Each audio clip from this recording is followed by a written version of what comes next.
Vallahi bizim bilişimde göre ben gowu aýdymçy, halk gowu berýär, oň daşyndan hem özüm saz ödýän. Käbir özlerinden aýdymlanma onam radioda, telewizionda berilen konsertlerde bir köp eşdiýär. Indi şu özlerinden marhana dogry kelama söz aýtsak.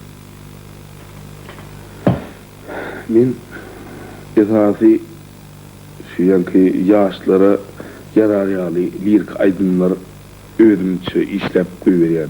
Ýanky halk kenglerini degip halk kenglerini ýoýmak diýen pikir mende diýinden ýok anam. Onun nem her kim başarýan zat bolýar. Ýa käbir adam ýanky aýdymlar işlerini ýanky içme Ýewropik zatlar işlep şonu ýanky ýaşlara täze atylmak öwrükden düşünje bar. Ýöne biziň şu Türkmenistanymyzda ýaşaýan ýaşlaryň aňyny nähilem bolsa bir şu azyan öz zatlary bolsa şoň gulagyna goýarýar. Ýa-da bolmady ýanky şu hindi motivlaryna ýakyndyrak öwrümler edip alsaň, şunu has gowy kabul edýärler.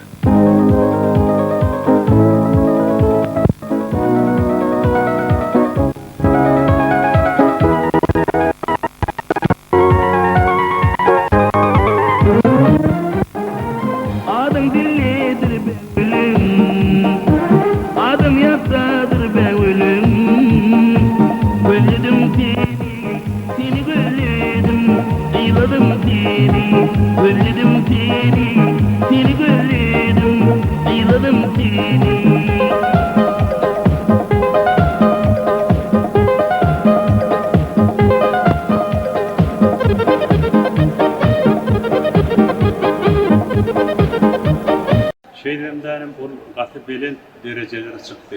Türkmenin büyük aydımlarına aytdı. Tamam. Her bir nuskuğuy bağışı, balla gatı ulu baha verirdiler.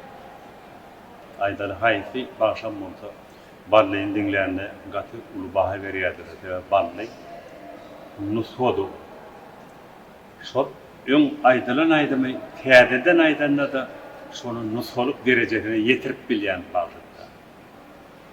Şol önkü nusko aydan adamlar bağışılarından öz aydımını aytsa, balla aytsa, ikinci kadar aytsa şu ballayın aydan giden halk uğuryadır da, halk uğuryadır. Batı vekili belentti. Şol Türkmen halkı üçün balla hacıyalı, vekilli oğullar, zehirli adamlar bir de gatı zero gerekti de. Yaşlığına karamazdan bir kıytıç ömrünü mutlaka iyi boyup giden Türkmenlere bir neçe aydımlar koyup giden hava. Ol aydımlarımdan yine 100 yılın dinleten öz halkın, öz Türkmen halkın gönü. Türkmen halkının nişanı yok bunu ballen aydımını dinleniyor.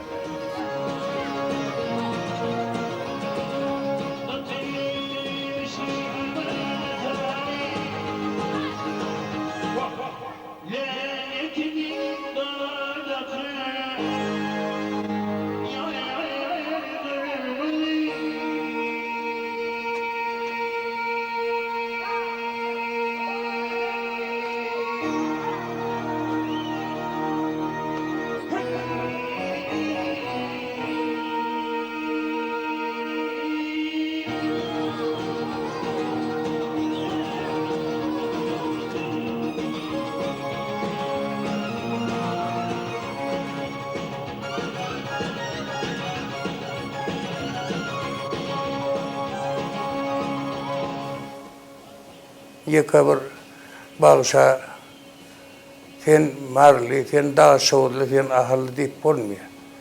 Bağışı ol Türkmen halkının kay, Türkmenin kol. Sen falan yerli, pısımdan yerli demek bolmuyor.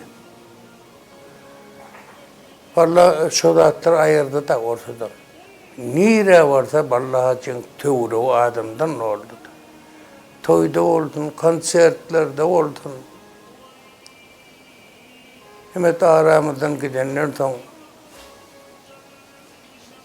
onu görmedi adamlarım kovbah veriyor, kovurluyor o hakta. Ondan görşemizde ol meni görseydi ritti etti. Dedim değişkendim, değişedim onu. Han bir maňa ýokundyn edip, halife maňa ýokundyn edip. Aýtaňa ýokundyn kışda ýöne. Bir agyrrakla degini aly adamna haklaýmaly ýap gulrýanda. Ana boldy, şo boldy diýär. Bu halifasi hanurdu, cumadurdu, bizim bari mi halifamız atayacak. Halk pazarını öyle yürütü bilim almasıdan hakkın çevihin şeyli bir saatli yerine getiriyordum. Yani yazıları sizden tanıyan toylarda ağıt geliyordum. Yani balık hacı şunu ücret bir açlıkını dinleyen ekin. Şunu öğlene önüne maksat koyup şolar yağlı olup bir yerine getirdim diyor. Şu asıl nüfusunu yoyman arasını şu bilimli, ılım, sağ ilimlerinde akortlar değil ya, iki tarafının ezdirlikle yerine getirip akarzonun çift tarafını bas tarafı oluyor. Sağ tarafın kavaş tarafı. Şunu aşağıdan yukarı şeyle ezdirlikle yerine getiriyor. Yani ona kadar geçeceğimizde düyüp halifata hanurdu, cumadurdu olmalı. Allah hazırlı fükkette şoğlu onu. Edil şu an ben aydım yanına bilemem. Sağ taktı maslahatlı şey yaptık. Vallahi Hacif barada aydamızda hükman hanada yani yağtamalı olar. Hanada diyilen adam onun bu işte akardan yani tutar sağlarını kvarta kvint edip yani ki halk sağlarını tutar klaş sağlarını geçiren adam. Yani vallahi halifamızdan şunu halife tutunan adam. Şayet halifadan olmadı kâr yeter diye şunu alıp vallahi canım ne mi? Haneden yolunu bir ütüşürüp, yol, tücü yol gayrap, adamın yüreğine yakınlaşan adam. Vallahi Hacif aydan da sağ çalanının hiç yanlış öğretmedi adam. Bir her yıl sağ çalanında kevret yanlışlık oluyor da aydanda da yanlışlık öğretmedi da bunun eden zatları yürüdüğü göre sağ tapan yürüdüğü göre bu durupta aydan da sağ çalanında da tamam. Vallahi Hacif denen adam, o hakikaten büyük birinde adam. Onun hindi sağlarını çalışın, edir sol adamın yanına hakik çalıp duran yani şeyle ütüş çalan adamlar kampedete. Nurhan Mehmet'in köp sağlarını bölüklüğün sağlarının içine, har sağlarının içine getirip şeyle o kampedete yal edip, aranjoka yal edip şeyle ütüş, yol dönüp ayıklıdan adam.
Bizim Türkmen öz yollarımız var, ne ahal yolu var, sarık salır yolu var, yomut yolu var, göklen yollar var. Şu yolların eklisinde Ballı Hacı özünün yaşlığına seyretmeden, özünün ercelliği, okuyupluluğu bilen bir neçe halifaların aydımlarını kılavuz instrumentine geçip ilki Türkmen halkının içinde Türkmen halkının bir sevgisini kazanan şeyler acayip bir şey sağdan dalan bir bolup geçti.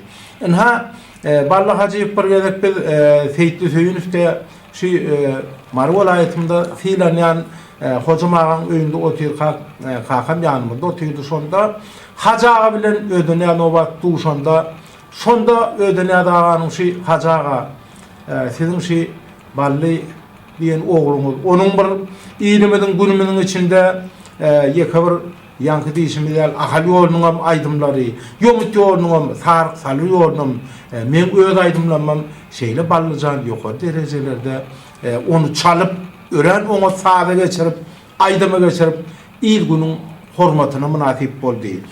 Men şeyle Ballıyalık yigitlerimize Hacı ağa şeyle baha veriyor. Olur bir ilin günün içinde, bir halkın içinde bir yeke təgrak çıkan oğullar oluyor sebebi onun elinin saat çalışı pekiyali yeti, dilinin şeyle bir füyücülüğü, elin füyücülüğünden şeyle bir ikisi uğut koşup eriş argaç olup şeyle aydımları yerine koyup oluyor. Bizim görüşümüzden sol sizin oğlunuz Ballı'nın şu bir yeke çıkan dünyali şeyle ustad elinin sağdandalığını, elinin yetiliğinden aydımları ne gilik nağışlap algideyindiyse algidebilen oğuldu deyip kakam ona Hacı ağa şeyle yukarı derecede oğluna baha verdi olayım. Hacı ağa şu kurulanları dinlep doğrudanım sol Türkmenin bir aydımsaz yolunda şeyle ödene adağa yali yol iyi koyun halifanın Ballı Hacı beren bakatına Hacı ağa gözüne yaşaylap oğluna verilen ulu hormata sıyla dinlep Hacı ağa özünün hoşluğunun gözüne yaşaylı değil. Ballı çalyan sağlarını çalanına heli ne hile sağsatın nimetin hete yekıcı yerine yanlış öğrenir yok da vallahi. Son için on aydınla da özünün o vaadi vermeyene yankı saat niye öğretmeyene Bıramız aydın sağdın var ölçöldük bir adı var. Ölçöğünü katı doğru verir diyedi. Elbette bu hatların nesibi sağlarda elmide ama bulucu elmide ama toyu bile olup hem toyda oluşmak hem memleketi yönetin bir aydın şu ova gelip birinci sapar şu şammarın önünde şu aydın yanlar ya. Koy bulaydı tarihin bizim memleketi yani ama öyle senin de bu saçaklanlarda toylarda olmak toylun bile olmak Allah'tan hem memle netiyiz. Tamam. Yani bu köylerde karşı akadyonla burayı yardı yani koyacak taşlar.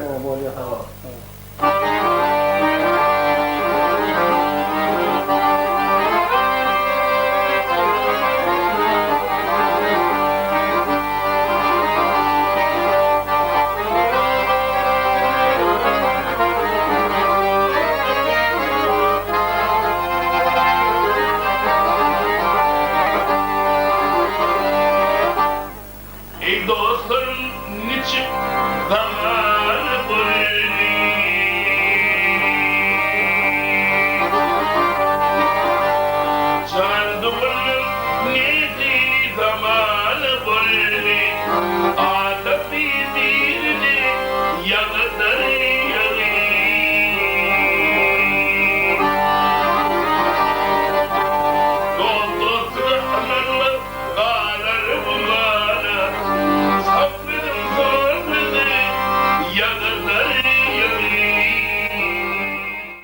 Hacif'in sınıfta bitiren işlerini ardak geçtik. Ustatlık bilen estrada geçirip yerine getirdi. Şu ehli halifalar dinlep esasana mari ahali yolu garıp şu Türkmen halkına Ballı Hacı'nın yollayıp önüne yol açıp yol oyun bakşı sadanlamız. Ballı Hacı ifta bir ulukan bir hörp var. Başka bağışlarda, kendi bağışlarda gavat gelinmeyen bir ütlücük magnetizm var. Gözüne çekicilik var. Repertuarlarına hiç kime mengdemirlik var.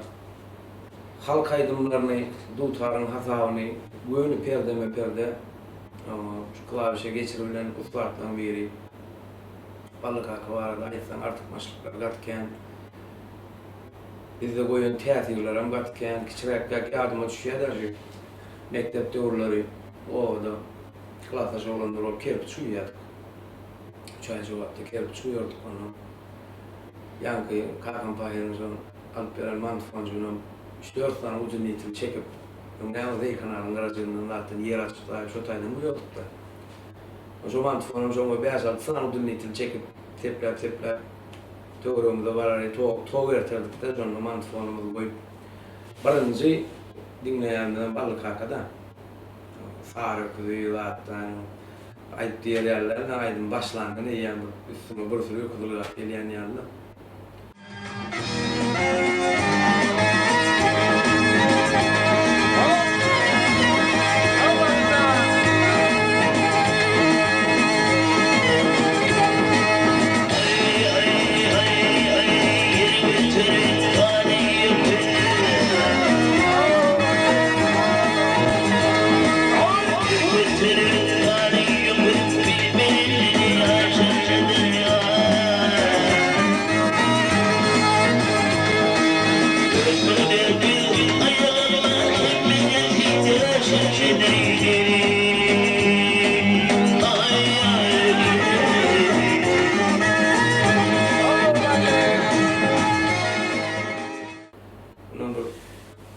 Ağlamın biri var.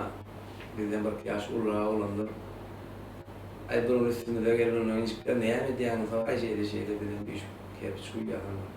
Çoğat. Çöreği oturduk bu ne yemedi. Kim bilin ne yemedi ay şeyde Ballı Hacı diye.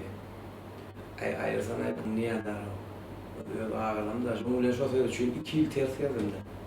2 yılla öz radnoy ağam bilen şu bir sözü çünkü yetleşmem geldim. Ondan Aybır'ın yenemler deseler, tam durumlarında çörek yapıp durmalıyım. 2 yıl çekip yanına çağırıp, 2 doğan bir yıldan artık ekolojik gelmelermiş, oğlum size gelişmedi, bir çörek kâbır, bedre hava basıp her yılda bir sohbet. Bulumuzdan çekip kây yap, yenemler deseler açtırıp da 2 yılda. Yolda yaraşmazlığıma mümkün, şu derece bu oraya da varlık hakan. Şu derecede dinleyen, şu derecede söyleyen. Ballı Halifa ölen men 1979 yılla 80 yılla Medena'nın teyankunda gavat taşıyadım.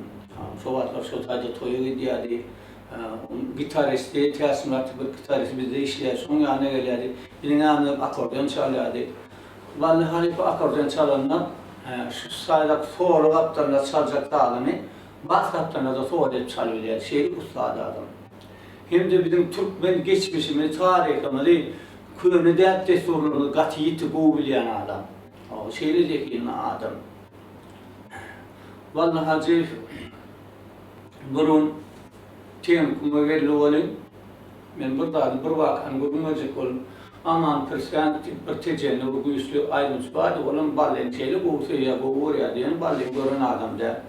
Bunun şeyle bir akordan çalıp durduk ballenlere Hacı Fuel geldi de olanlar akordeonun göreyine gidip ikişerak vatmesterde şeyle olsa ağaçlarla oluyan ki ağaçalık gitti oğlum. Ahmet kime var sağdanla? İdi ballayar çalıyar edip dur mu?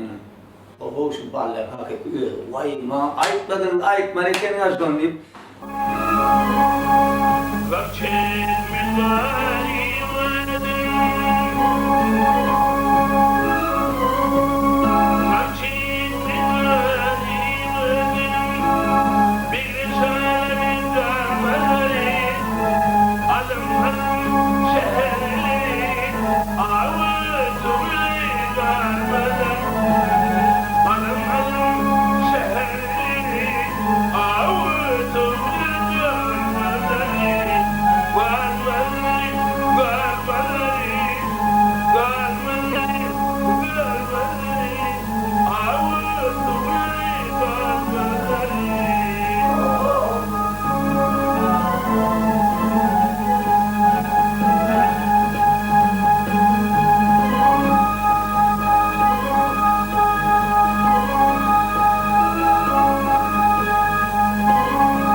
Benim öz başardığımdan şu aydımlarını dinleyen, ücretip dinleyen, başardığımdan yerine getiren, Ballı Halipalar'da aytsan zat öğrenken ustad adam.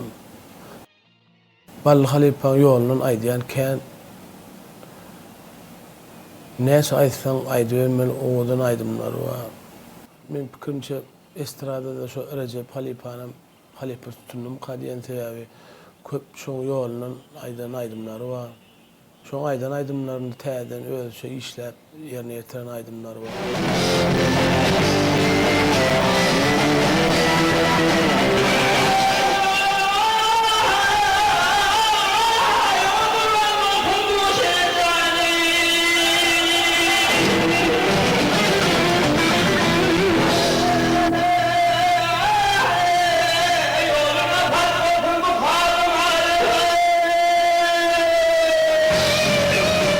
Sağ Halipa ora değil, Halipa, mene Halipa aydan aydımlarını täzeden özçe ýol ýasap ýerine ýetiren aydymlar var. Olaram ücret dinleýär.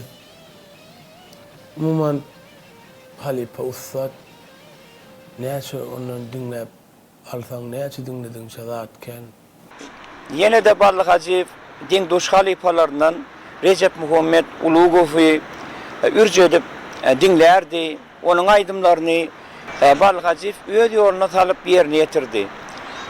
Umuman Ballı Hacı bilen biz maşgalamyz bilen gatnaşardyk. Bir gerek biz Ballı Hacı'nın öýlerine baramyzda öňünden gelnejem çykdy. Şondan Ballı Hacı fanny programda an öýde şu wagt keşfiyelek kino filmini görüp otur diýip aýtdy. Menem şu wagt ýoşluk bilen barsam şu taýda Anwer Dattanowň ýerine ýetiren aydymyny dinläp durdy. Men baryp salamlaşjak bolamda ýoş diýip şulaýyn dinläýär, ondan gepleşer diýip şeýip jogap berdi. Şeýle Anwer Dattanow da hormat doýup dinlerdi. Biz haçanda Ballı Hacı'dan sen halipanı kim diýip soranymyzda meniň halipam Recep Muhammed Ulugow diýip bize bildirip aýdan men ýadymda. Sebebi Ballı Hacı'nın ilkinci aydan aydımlarım. Soňky aydan aydımlarynyň aglabı böyle Recep Muhammed Ulugow'un aydımlarından ibaretdi. Ballı Hacı şeýle saada, çağa göwünli, şeýle gowuglyň sebebi men Ballı Hacı bilen toý tomaşada da bilen bolan wagtlamy bolan, toý soňky wagtlamy bolan, du demek bolup gatnaşdy. Ballı Hacı ilkinji adımlaryny ahad aydımlaryna ýakyn edip Suat halipalamy Sakıcep barpın, oravylar ýasyn, mene garaýpyn, aydan aydymlar bilen başlady. Ondan sonra da halipa başlamyz öýden ýalnawatpyn, Gurp Ýakupyň, ýurwerdi Gurupyň, Hommat Çeliyewpiň aydymlar bilen hasam öýrsini giňetdi. Besnamaň tapan, gomaň tapan ady. Şonu Ballı neresi o arka ekonomik korpus ile bizim o pişirdiğin arasında 300-400 metre var da şondan şu Recepatı et şu döwürde şeyler bu kasete çıkardı aydım. Şu bağışlamayı vardı Muhammed o kim var çekti, kim ağladı, kim mulliyen şunu men halk aydımlar vardı. Savrmen aydın şu bağışlamayı mena fikir edince go çıkan kasetezim kadiyen şu var. Şeyler sücay tutturdu. Ballı neresi de bunu dinler şeyler mantafonla komtuma geldi. Kim başkası bulay diye benim şunu alaysam diye şeyler höwes etti de bir hili ağladı mı ol? Ağlamın ayçına teretti ya da bağışla meneyim de. Stadiyeni bu sonuçlu belli etmeli. Şu bizim ağlı yürürlüğümüz vardı. Yani dördüşlüğümüzün Türkmenistan halk arası Kur'an Murad davası, Halipam Recep Muhammed Ulugow, Ballı Hacı. Şulamda bir aydımın üstüne işlenecek olsa, şu näme koysak bolýar, nähaýsy rol gelişýär. Şu aydın bermekde kuralın koymagyň, haýsy kural ulanmagyň haýsyetden ulluhan maniyetini berýärdi. Ýüz Ballyk Hajiýew Mariyolunu çalyan sazım, pendi yolunu, barını bilye, matmularlı, fom yolunu. Elbette yönü şu, men pikirimçe şu özüne halipa tutunlu, Türkmenistan'ın atpalı narsist, Recep Muhammed Uluğ. Yani ahal yolunu özüne yakın gördü. Tesine bir Türkmenistan'ın halk başları, Tahcip Barfın, Oraziyeliyatın, Mena Garayfın, Aydiyan aydınlarını istradada şonu asılını sözünü yoymazdan usat yerine getiriydi Ballyk Hajiýew. Onun akordionla arasında seslerini alıp şu estradada Ballyk Hajiýew ulluhan goşundy var. Yani Recep Halipa ýanyna gitara sağır oldu. Hem de dip sağır olmuştu. Ballyk Hajiýew iki gitara hem sintezatör ulanyp hem de akordionlu dipin iki görünüşünde yani nagara görünüşünde de ham dip görünüşünde de elbette şu Recep Uluğ'un aydın ölçü bir ölçüsünü etlerini aydın için ödünü TV'dekin berliğe yani sesin tapavut gayretini yani sonra usatlıklı yerine getiriyordu. Ödüm şu ahali yoluna aydiyan halipaları aydıp estrada koşup maslahatlaşıp edilenlerdi bir yerine getiriyordu.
vardı.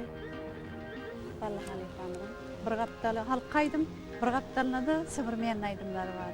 Halkaýdymyň birinji aýdymyndan birýän, ahyrına çene diňe halkaýdymyň içinde ýaşaýan.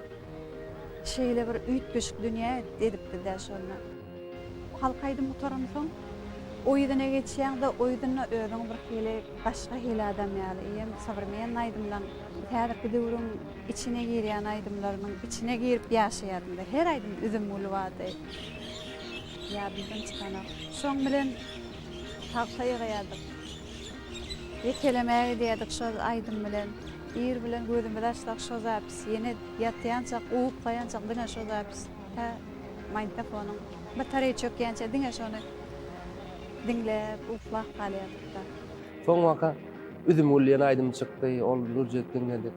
Otaň gülälegim ýarym bar.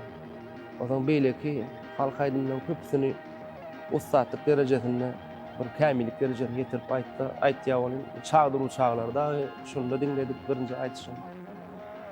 Otaň dert ýamany garlykdyr ýaranlar şunda dinläp goýup bolan.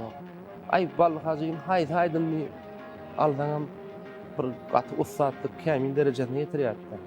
Şo artık yerim ýok, kemlerim ýok. Kulan ýeri bolmandyram diýip bolan, kulan ýeri artık düşüpdirem diýip bolan. Sadyny aýdylşyny.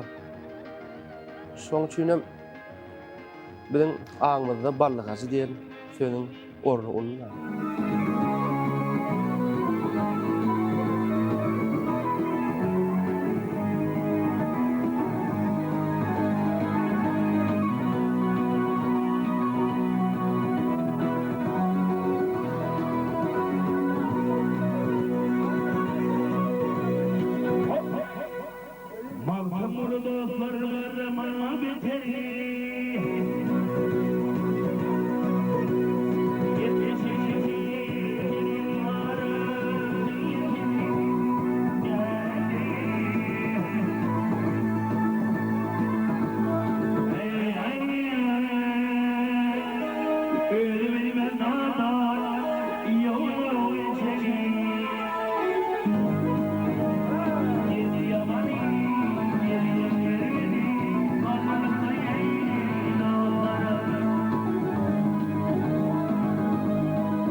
Namazal için toyda aydım aydanına bıraydım aydım bu toriyada nehil bolacak mı deyip bizden soruyor. Bizim halife sen aydım aydanına ne yapayım bolmasın diye sor. Hay bolya diye de yine kilen aydım aydım yine de bolacak mı? Ben diyecek bolyan adım şun kovunun pesleri. Ya men haber ballı hacı. Men nemedim de bolya deyip onu yalak düşünce adam değerli. Öyle bir şeyle talapkar halinde şeyle eli hiç sağlığında değil. Ben yardımcı şiyan var. Ben şu 1989 yılında Kazakistan devletine gidenimde. Şöyle aydım satılan dükkanı var aylanımda. Ballı hacı yürüm tör yavasına kabat gelip. Şöyle algıydım ben alıp geldim şu yavru herden ben de saklanıyor. Ben öyle beğenen vardım. Komşu devletlerimizde de bizim öyle iyileştirmeden aydımlarının hormat koyup binlen yani ben beğenip kayıttım. Ballı hacı yaşamasa saatlığa yetişen halife diye. Sebebi o da burada saat bolaymak anhadım değerli sebebi. O da burada anı verdi attanı. Öbür verdi tekayip. Recep Muhammed Ulugov, Nuriyatı Tokkayip, Atavay çağrılıyor. Murat Durdu Sapar Murat Bağvay fiyali. Ustad Barışı'nın dengine balaymak anhat değerli. Yönü ballı hacifim, ahlası, hevesi, şu derecede elbdi. Ballı hacif, elmedama toy tomaşada halka hizmet edip halkın alkışına alan oğlanı.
Umman ballı hacı diyen adı yetmek için gökman bir zatlar bolmalı. Özünde güç olmalı. Halk köpçülüğü seni yöne yerden ya Sakıcep Barif diyen ok, yöne yerden Orazer İlyas diyen ok, ya yöne yerden ballı hacif diyen ok, yöne yerden Recep Ulugov diyen ok, yöne yerden Atavay Çarıgıf diyen ok, ya yöne yerden Sabah Artif diyen ok, ya yöne yerden Özel Çekayf diyen ok. Şoň hakykatdanam ya yöne yerden Nuriyat Tokkayf diyen ok. Şoň halk seni kabul eden hakiki bagjy diýip halk senden lezzet alan soň. Şu bagjy diýip halk ikrar eden soň şol ada ýetýär. Şoň üçin şol adamlar iýdigli bolupdyr da. Ýöne häzirki döwürde biziň ýaşlymyň arasynda bir zat ýoň bolupdyr da. Misal üçin bir täze döreýän aýdymçylar ýönetilmeýär. Misal üçin Atavay Çarıly halifamyzyň aýdymy aýdyp beren aýdymçylar köp tüweleme. Oňa gaty begen ýa. Ýöne şol bagşlary halifalary deňeşdirmek häsiýetler. Misal üçin ya planyň ýoly gowy plan bagşydan kämil aýdýar, gowy aýdýar. Ýol deňeşdirmeklik asla mümkin ýa. Olar öz bolşuna, herdi öz bolşuna şöklet atjan ýyldymda. Olaryň ýöne hemmetem döwürde şolar bir-birine de hormat goýar.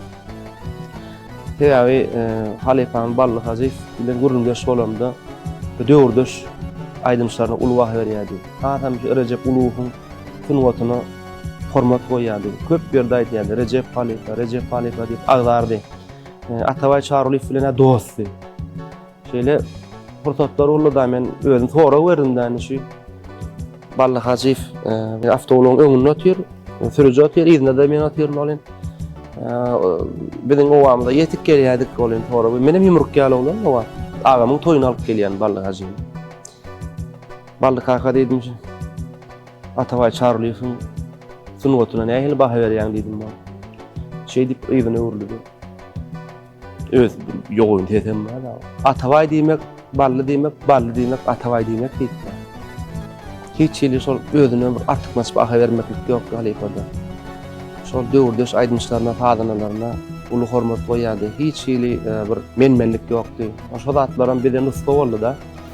Türkmen sunuwaty barada söz açylanma biziň ýurdumyzda bir näçe halipalanma bolup geçdi. Her öz ornundan aýdym şu öz ýoluny goýdy, halkyň ýüregine siňdi. Balhaji hem şol halipalaryň biridir. Birem näme şu öz ýaşlygymyzdan şu beýlek halipalary dinleşmeli, ýani Balhajiň hem şeýle töýüp aýdymlaryny dinledik. Bütün halkyň ýüregine öçmejek ýyl goýdy. Balhaji adamkärçilik tarapdan şu beýlek halipalar bilen o halipalaryň özleri bir-birine şeýle ul sarpa goýup bir-birler bilen gatnaşan şu sungatda bir-biri bilen bäsleşilen bolanda da olar hiç ýyly bir-birine bir gara ýürek bilen näle diňe sungaty ösdürmek üçin bäsleşip bir-birinden gow aýdymlar çykarjak bolup sungaty goşunt goşmak üçin işlen ýöne bular öýle durmuşdy. Özler bir-birler bilen şeýle dostlukly gatnaşyp bir görenlerini gara gadar boluşup duýul söýleg ýeşip bir-birine gaty hormat goýan benim näwet halipam Atabay Sargulym Balhaji arada bir näçe gowy öwül sözler şoň sungaty arada bir näçe zatlar aýdypdy. Bizim halkımızın içinde şu Balhaji bilen denguşrak bir şeyden bolýar da ýa maglat üstüne alacak Ahmet Ulu Atabay Sargulym var şol bilen Balhaji bu gatnaşykda boldy. Ol ullakan sunwadar adam bolsun, kişi sunwat onu tapaw ýok, hemmesi benim aty gowy ara gatnaşykda geçirdi. Öyle halkımızın içinden doğuşu kıynaşakta iyi bitti. Marwara aytyndyna atly bu taçlamalyň bir ýaly kuwat. Şoň çalan dogdular var. Ben şonu ýaly kuwatyň çalan şu dogdular öwrendim. Ya innen bolsa men şuňda balyny ýapda otýar. Şu Balhaji we bagşlap men şu dogdular çalan.